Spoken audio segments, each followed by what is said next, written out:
As former lead anchor and studio host for NBC Sports Golf Channel, Kraig Kann attained his lifelong dream of becoming a network broadcaster. He then progressed to Chief Communications Officer for the LPGA, where he was part of a dynamic leadership team that raised the organization to new levels of prosperity. Today, as the founder of Kann Advisory Group, he delivers custom workshops, seminars, and keynotes focused on leadership, message delivery, and personal and professional brand development. He's called the Elevator. Find out why today on the Soar to Success podcast. So welcome to the Soar to Success podcast, Kraig. I'm really thrilled to have you today. Well, it's my honor. I've been following what you've been doing, and it's really neat to be included with all the special people that you focused on. So thank you very much. I really appreciate it. Oh, great. Well, why don't we get started by just talking briefly a little bit about what you do now and why you do it. And then let's go to how you came to be doing this. Well, it's interesting. We're all in the midst of this change, and so I think we all have to figure out ways to pivot. I have a few friends who've said, Kraig, I really want to do what you do. I want to be an entrepreneur. I want to run my own business. And I say, really? Well, that sounds great and everything. And it goes terrific until all of a sudden something comes upon us like a global pandemic that we've dealt with for months upon months. And then it becomes a question of, you really want to be an entrepreneur? Yeah, that's great until you really have to be an entrepreneur. And that means having to fight through some things, having to be told no, having to pivot, having to change, having to help people in different ways than you might have imagined, a year ago, 2 years ago, or whatever it might be. So what am I doing right now? I lead Kann Advisory Group. I started it in 2016 after years in communication and broadcasting, as you know. And I travel the country doing keynotes, not as much now because of how things have changed, but I also do workshops and webinars based on leadership and communication and presentation. I call it communication, presentation, branding, and bonding because it's a group exercise for corporations. And I've worked with companies like Accenture and Transamerica and Gallagher and Titleist and a lot of brands that you would recognize. And I help people try to figure out not how to become the best public speaker in the world, but how to become their best presenter. And there's a difference. And I help people with learning their company story and also learning to deliver the best of themselves and give people an idea of who they are. Because as you probably realize, people buy people first and then they buy brands. So I've really enjoyed it. I get to work with a lot of people. I stand in front of groups and keynotes of 600 or 800 or 1,000 people, sometimes maybe only 50, but my workshops are like 20 people because I can really connect with them. And I truly enjoy hopping on an airplane and going and visiting with people. Yeah, that's really excellent. And so I saw on your website that you say that you help people learn what it takes to become the green shoe. I want to be the green shoe. What's that? Well, in my presentation, and you'd have to kind of be there to see it all play itself out, but I've got this one slide that has about 6 pairs of white shoes and 1 pair of green shoes. And the green shoes really stand out. And the point that I make to people in my workshops and my keynotes is we've got to find a way, more so today than ever before, to find a way to stand out. Our businesses require that. Our industry requires that. We need to kind of be disruptors in a way because you can't do it how everybody else does it. Like if somebody said, Kraig, I really enjoyed your workshop because it's like this other one that I went to, I'd say, oh boy, that's an epic fail. I got to change it. I want mine to be different and unique. And so what I help people with is trying to kind of dig within, figure out who they are, what their best success stories are, how to share their stories with other people to connect and create that, thing that we all really require, right, is engagement. It's like currency today because so many people are talking and it's very difficult to actually get people to pay attention to you. So we've got to get people to focus when they're so unfocused in this world of so much noise. It's not that easy. So the green shoe actually becomes a little trophy. And I've got a bunch of them here that are ready to go when I go travel. And somebody in my workshop, each time I go out, ends up at the end of the day with the green shoe because they truly stood out amidst all the people that were in the room that day. But they have to go through some exercises and some presentations in front of a group to try to earn that. It's not just given away. Yeah, well, that's a really great analogy, really great. And have you noticed that it's gotten noisier since 2016 when you started? I don't think there's any question. I think it's a society that we live in where everybody is talking. Everybody's got something to say. But the truth of the matter is that not everybody has something worthy of paying attention to. You know, a lot of people talk, very few actually say something. So do you have a message? Because that's where it all begins. You know, in communication, the message is not one of many things. It's the only thing that matters. And I always say it's not the size of the room that matters, it's the size of your message. So in other words, if I'm doing a keynote in front of 800 people, or I'm doing a small group workshop, maybe there's only 18 people. I can be just as effective in front of 18 if I've got the right 18 in there, as long as they walk out the door ready to do some, word of mouth marketing for me and tell people you should have been in there, or here's what he had to say. You know, our job in business and in life, in my opinion, is to make people remember what they're supposed to remember. And that's not that easy. That's something that I coach executives and people that run businesses. They have to learn their story. They got to make people remember their story. And there's a lot that goes into that. And how do they find their story? That's a great question. I mean, as far as my workshop is concerned, we go through a custom workbook and we go through these exercises, and they have to answer questions.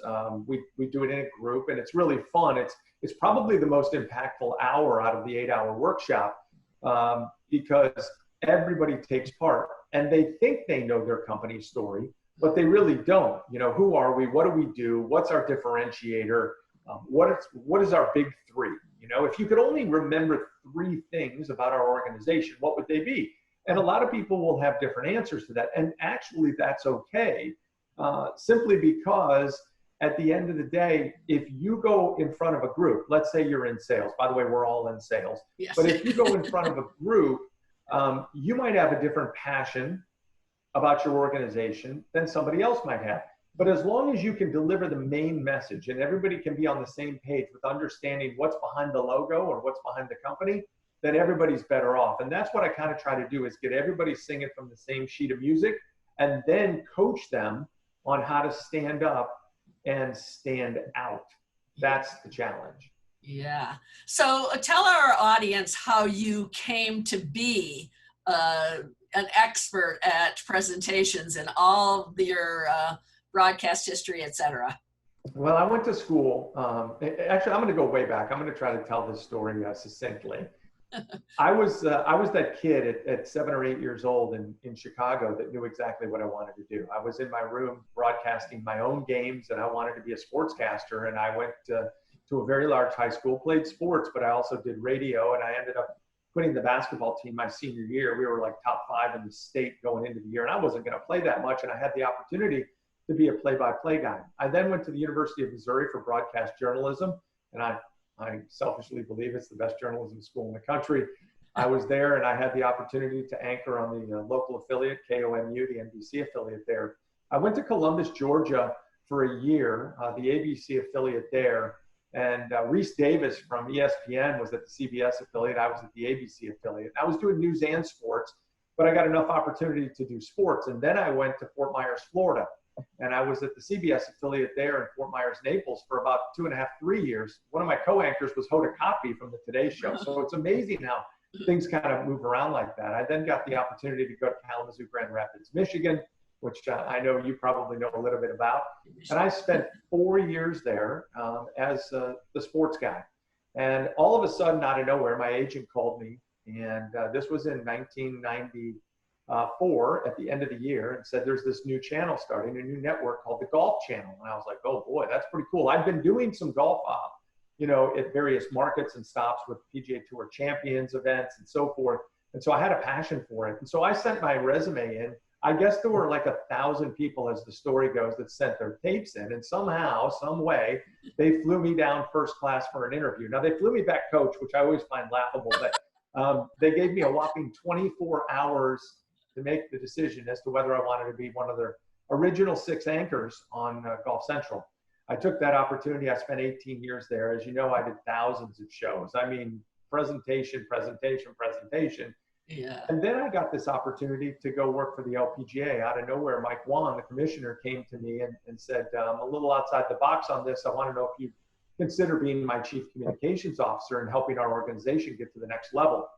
And I felt like those opportunities to jump into a C-suite level position and be an executive to help people and communicate a message and raise awareness and elevate a brand, that doesn't happen for most people. Yeah. So especially people who wear makeup and read teleprompters for a living. So I and figured you I get needed to work do with Michael Wan too. Yeah, it was, I mean, I learned a lot. It was, you know, it was a crash course in business and executive leadership and a lot of things that I didn't have. And that was why I took it. I mean, I felt like it was my opportunity to do something different, to spread my wings. And yes, I gave up television, the company studio and all that. But I traveled the world and I built a brand with an amazing leadership team and had a blast. 5 years into it, after traveling around the world, I felt like it was my time. I felt like there was an opportunity for me to take all that I had done. And I had kind of created a business back in 2009 called HTK Media, which stood for Have the Knowledge. And I was doing some consulting on the side. So I wanted to rebrand it and do something special with it. And then Kann Advisory was born, and I decided I wanted to help people and coach them to share their story and be better presenters, better communicators, raise awareness for their own brand, understanding that the individual brand really helps a company brand. Some people don't believe that. I do believe it. And so that's what I've been doing since 2016. And it's been a blast. I've met so many wonderful people. And I feel like I've really actually made a bigger difference instead of just a bigger paycheck. Yeah. Well, that's really exciting because it is fun to be able to work with someone and see them transform in front of your eyes, right? It is. When I coach people, and these are executives, because a lot of them, they think they know how to connect. And connection is such a big part of sales and business and everything that we do. And I always ask them this question when they get in front of people. I said, all right, have you ever sold a house? And they'll say, yes, I have. Okay. So when a realtor comes, they plop a for sale sign right in your yard. Now, when you get up in front of a group, I want you to think about realty, because what I want you to think about is me putting a for sale sign in front of you, between you and the audience. No matter how big that audience is, you are first and foremost selling yourself. Yeah. Because if you don't sell yourself, you can't make the connection that's needed for them to buy into you, trust, transparency, all those things, and get them to focus on the brand that you're ultimately selling. Mm-hmm. So that's what it is really. That space, that real estate is prime. Not everybody gets tapped on the shoulder. Not everybody gets a chance to stand in front of a group. And that's where somebody has the opportunity to truly transform themselves. But they go through this exercise. Like, I'll work with people from organizations for a day and a half, and it's like a little bit of a boot camp. We everything is custom, and we go through their skill sets, their strengths, their success stories, and they learn how to build that storyline into the sell or sales of their organization, because they have to merge, they have to be together. Yeah, absolutely. Do you work with them on executive presence also? It's funny you asked that question. So KPMG was one of the first organizations that I worked with, and I had a relationship with them from my days at the LPGA because of the KPMG Women's PGA Championship. Mm-hmm. And the other one was SAP. And both of those organizations, when I first came in, I come across maybe, or my background suggests that I'm the, guy in the suit that, is on television and all of that, and understand the topic of presence. And so, yes, I spent a lot of time with people on how to walk in and own the room, how to get people to pay attention to you, how to have a message and not just be, spouting off. All those things are really important. How you dress, how you carry yourself in difficult situations. I tell that story in my workshop. When I was at the LPGA, I got to rewrite the crisis communication plan for the organization. And when you have the war room, if you will, of people in there, you need people that can be calm in difficult situations. And that's something nobody pays attention to you when everything's going great. But when it hits the fan, all the eyes are on you because they want to see how you react. And presence is a really big thing. How you dress, how you carry yourself, how you interact, how well you listen to people, and how well you communicate internally and externally is all a part of it. Yeah. So if you could just give like 3 tips to people, small business owners, that could make an impact on the way they present their message, what would you say? So I'm gonna go maybe a little bit differently than just 3 traits. I'm gonna give you 3 words. All right. And this is something that I really truly believe in. And I coach with people what I call the back pocket speech or the back pocket presentation. In other words, let's say you're on the road, and it doesn't matter if you're in Portland or Kuala Lumpur, I've been to both. This message will be adaptable and will work for any audience. So you can pull it out of your back pocket on a any given moment. To me, the words are the 3 C's. Now, this is what I remember. And the reason I do this is because I won't forget it. So for you, it might be some other words. It might be something else. But we live in a rule of 3s. Those are ways we can remember. I mean, you just asked me for 3 traits. So I'm going to give you 3 C's, 3 words. And the first one is commitment. So if I'm talking to business owners or if I'm talking to anybody, the first thing you have to be committed to is yourself. Now, a lot of people don't realize this, but I firmly believe that our number 1 client is us. Because if you don't take care of yourself, if you don't focus on your own brand and your own way and the way you're going to put it out there and be strong and committed to, there might be some bumps in the road, there might be some failures, there might be some no's, etc., then you're not going to make it. So you have to take care of yourself. So my first C is commitment. That is a commitment to your vision, a commitment to your work ethic every day, a commitment to the people around you, a commitment to the clients that you might have, or a commitment to showing potential clients that you're going to be there for them. And that ultimately it's a partnership. So commitment is number 1. And that's the thing that I believe it all starts with. My number 2 C is connection. Now, connection is it's kind of a buzzword and all that. But if we don't connect with people, we don't ultimately have them in our camp. Now, when I coach public speaking, I talk about 3 H's. Now I'm getting off the track here, but when you have an audience in front of you, you've got to hook them, then you've got to hold them. And if you can do that and you give a presentation that's worthy, that's exciting, that's engaging, you will have them at the end. There's my 3rd H. And you'll have them walking out the door so emotionally charged, they'll share it with everybody else. So we've got to make the connection first. I've got to walk in the room. I don't know if you realize this. What do you think the average attention span is for a human being? What would you guess? For people right now? Yeah. Well, I know because we're in the video production world that about 90 seconds is as long as people want to watch a video. Okay, that's true. That's true. And that takes me back to my college days when I was in broadcast school. And one of my professors always made this comment: you can't preach to anybody unless you get them into the church. Yeah. And it's so true. You think you've got a great audience, but until they show up and until you can keep them there, they're not going to be paying attention. So are you talking about when you're doing a presentation? Yes. And so how long is the presentation? The average attention span of a human being is 8 seconds. 8? That's it. Now, if you look it up on Google, you'll also find that the average attention span of a goldfish is 8 seconds. And I mean, that seems like no time at all. Now, I did a workshop once and a guy raised his hand. He says, I beg to differ with you. 8 seconds is a really long time. Everybody looked at him and I looked at him and I said, what do you mean? He said, well, I was a professional bull rider for 18 years. And if you sit on a bull for 8 seconds, that's a long time. Everybody laughed, and it's true. Okay, but the average attention span is 8 seconds.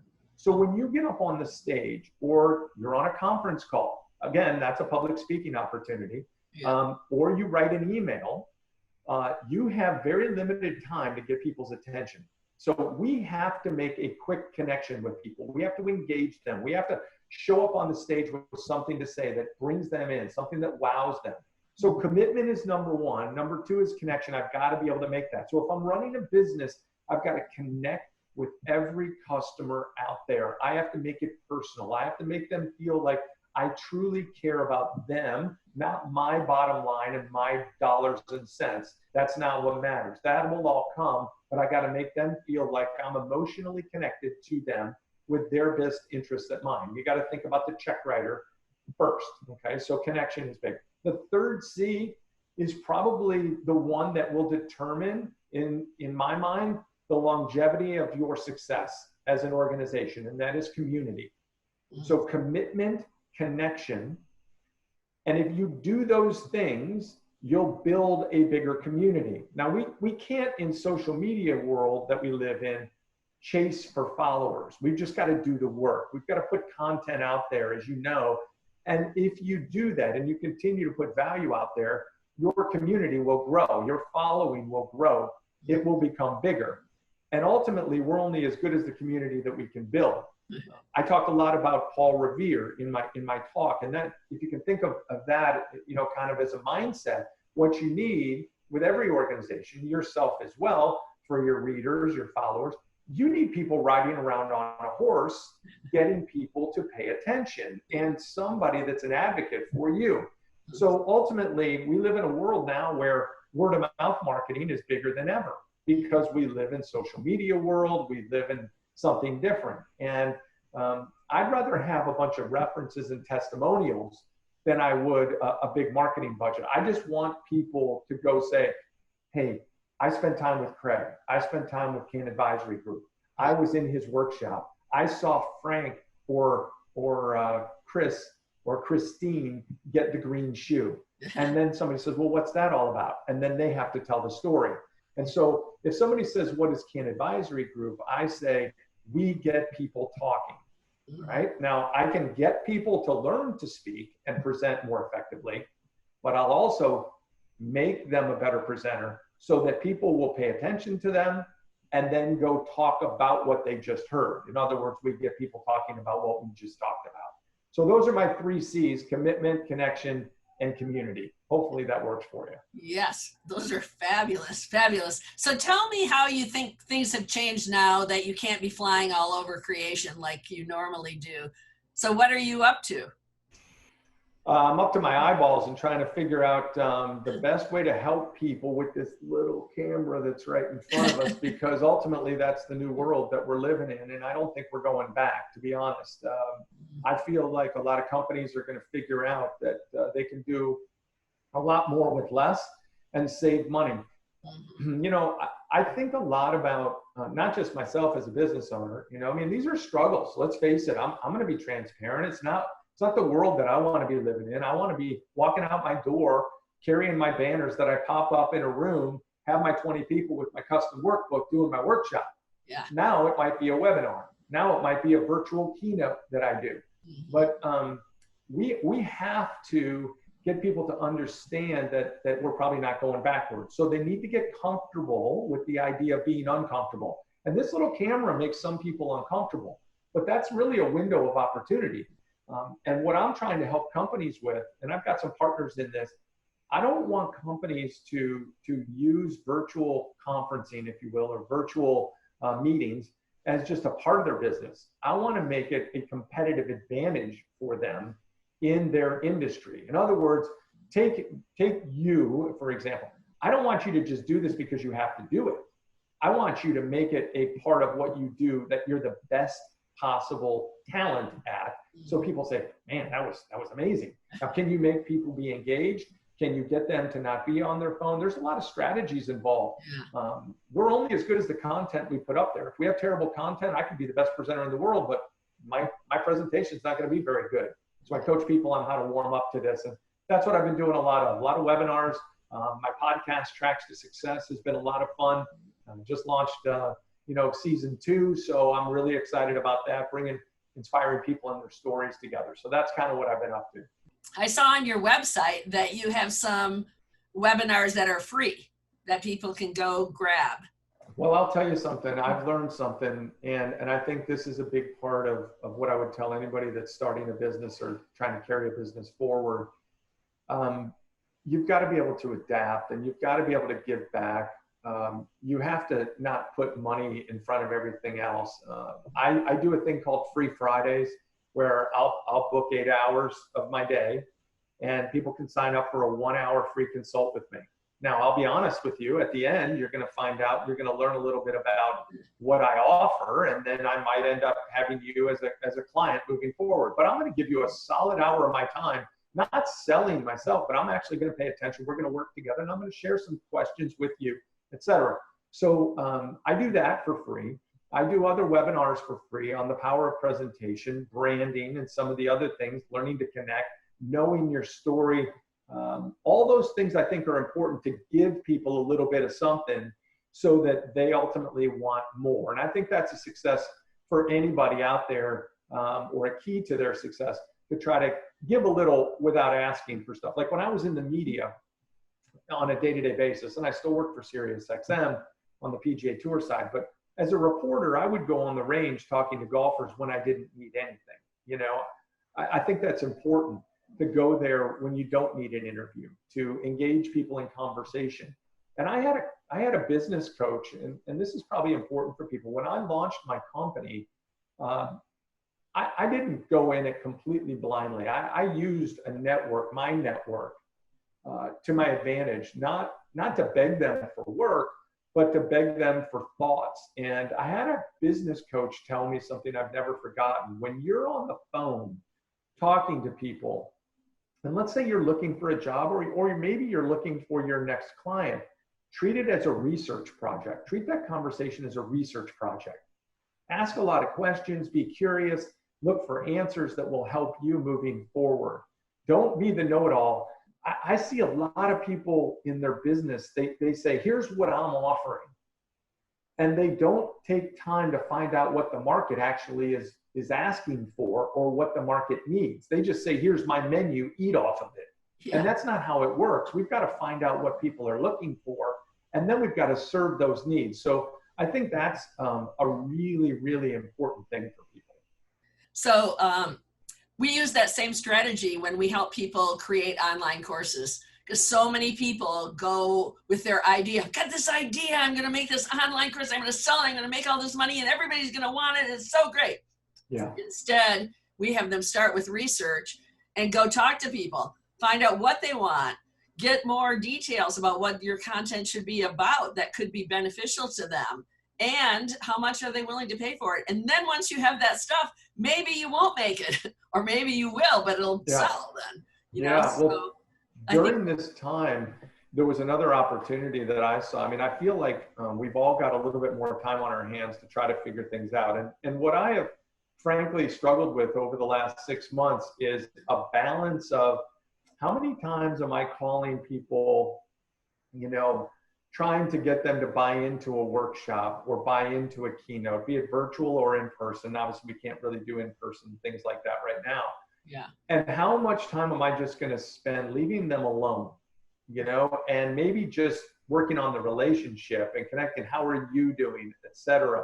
I think it's important because I've talked to some CEOs that are friends of mine, and I've asked them what their biggest challenges are and have been during this challenging year of 2020.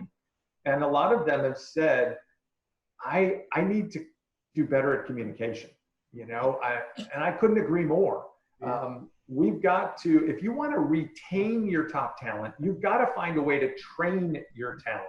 And I'll get to that in a second. But what's important is there are a lot of people at companies around this country that are sitting at home, probably staring out the window, wondering if they're going to have a job in 2 months, thankful that they might have one at the time, but wondering the direction not only of their own career, but wondering the direction of their company. Like, will their company be successful in 6 months? Will it be around in 6 months?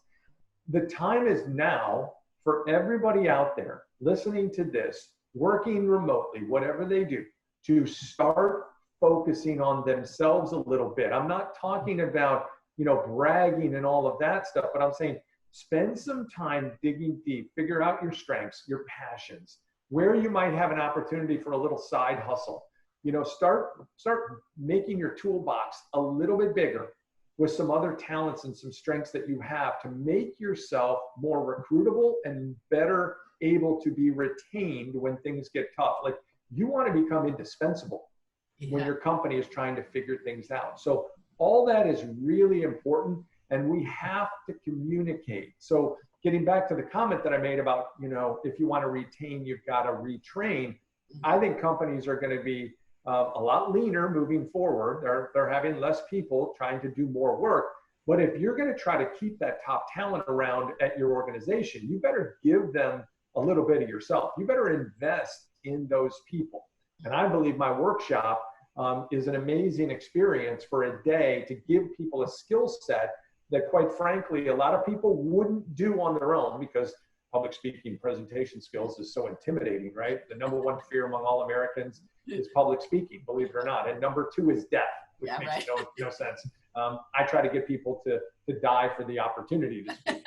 But, that's something that I think a lot of companies can invest in, is helping their people to, and you're going to have to tell your story now better than ever in a world where there aren't as many companies out there, and those that are there have survived. Now, how do we succeed and advance? We got to get our people to be better. Yeah. What's your vision for the future for your company? Well, when I started, I wanted to be able to go out there and do a lot of talks and get in front of people. And I felt like if I did that and I kind of built something, that everything else would take care of itself. And I thought that was, important for me. But I definitely want to have people that are working with me. I don't want them working for me. I'm not into that. I want to have a collective group, Kann Advisory Group. That's why I named it Kann Advisory Group and not just Kann Advisory. I want it to be people that we all work together. So we're creating a line of workshops. I've added a few people on board on the team so that when this thing all comes back to normal or our new normal, we're out there running and gunning and doing our thing and really spending time with companies and people. And so I want that to be bigger. I've got a book that's coming out later this year. I'm really excited about that. It's been about a year and a half, 2 years in the works. Wow. And it's all done. It's in the publishing stage, and so I hopefully believe that will lead to a lot more opportunity for speaking and engaging with people. My podcast has been really cool. So if you say where's my vision, that was your question. My vision is to take what I'm doing and impact more people. Mm-hmm. And I want to be traveling. I like airplanes. I'm okay with that. I have no problem hopping on a plane, getting in front of a group, and after 8 hours having them say, Kraig, thank you for making me better. Yeah. Because to me, when you're talking about success, it's not about dollars. It's not about, me having an extra boat or an extra house or a condo or whatever it is. Success to me is the value you bring to others. Yeah. To me, if that's not success, I really don't know what the definition of it would be. And I really enjoy giving people some of that. Yeah, that's fantastic. That sounds great. And what's the name of your book? Well, that's the last piece to the puzzle. It's funny because when we first started and I was working with the publisher, we had a book title because they did a press release on it. And she said to me at the time, she said, just don't get married to this, because when it ultimately comes out, it probably isn't going to be that. You're going to find as you've written it that you're going to change some things and all of that. And it's become completely true. So I didn't even know that I felt like 40,000 words was where it was going to end up somewhere being. And it's 54,000 unless the editors chop out a bunch. I don't know. But I'll keep the book title to myself because I don't know officially what it's going to be. I've got 13 of them that I just sent, and we're having a little powwow to talk about what the final product will be. But I can tell you this, my goal with the book title is no different than what I coach people on and what I would tell every business to try to do. And that is to make somebody walking through an airport or a bookstore see that book, stop, focus, pay attention, and pick it up. Yeah. And that's what business owners need to do today. They got to find a way to separate themselves. And I'll give you one other thing. Don't know how much time we have left, but when I work with people one-on-one, one of the big things that I coach people on in helping them get to the next level with their brand is they've got to figure out one word that defines them. So if somebody said, "Who are you?" Can you come up with one word that you're comfortable with in sharing with other people? Now, Kann Advisory Group is all about elevating communication. If you look at my website, if you look at anything I do, I have a workshop called the Elevate Workshop. So if somebody said, Kraig, who are you? Or what are you? My answer is, I'm an elevator. I go, what? That doesn't make any sense. You're an elevator. I go, let me help you with that. I elevate people to become better. I elevate brands to become bigger. And I elevate events to become grander. That's my goal. That's my purpose. And so I want to try to elevate anything that I come into contact with, people, the events, the companies, to go to the next level. And so I think that's really important in business, that we have a target and a focus on something. Yeah, exactly. Great. Well, how can people reach you? What's the best way for them to get in touch? Well, if they want to reach out to me directly, obviously you can go to cannadvisory.com on the website, and you'll see my offerings there. You can find me on Twitter at Kraig Kann, same handle for Instagram, and you'll see some of my content. I'm really big into LinkedIn. I post a lot of different things, so check out my LinkedIn profile. But if you want to reach me directly without me sharing my phone number here, what I'll give you is the easiest way. And that is just email me. Email the company, info@kannadvisory.com. Okay. KANN advisory.com. And that is the easiest way. I will immediately get that email. We can set up a conversation, set up a chat. I can listen to kind of your needs and what it is you're looking for, and we'll go from there. And if I can help and share a couple of things, great. You know, that's what it's all about. It's about building relationships and helping other people let their business soar. You know, that's what it's all about, isn't it? Yeah. So many great tips. Thank you so much. It was really a delight having you on with me today. Oh, I appreciate it. Thank you for the opportunity. Like I said at the very beginning, I'm thrilled to even be asked, and humbled for the chance to kind of get to know your readers and your viewers, listeners, etc. So thank you so much. I really appreciate it. Okay. Hopefully they'll email me, info@kannadvisory.com. Okay, excellent. Thank you. Bye-bye. Bye-bye. Thanks for listening to the Soar to Success podcast. For more insights into growing your business or improving your quality of life, visit soartosuccessmagazine.com and subscribe to the Soar to Success podcast on iTunes.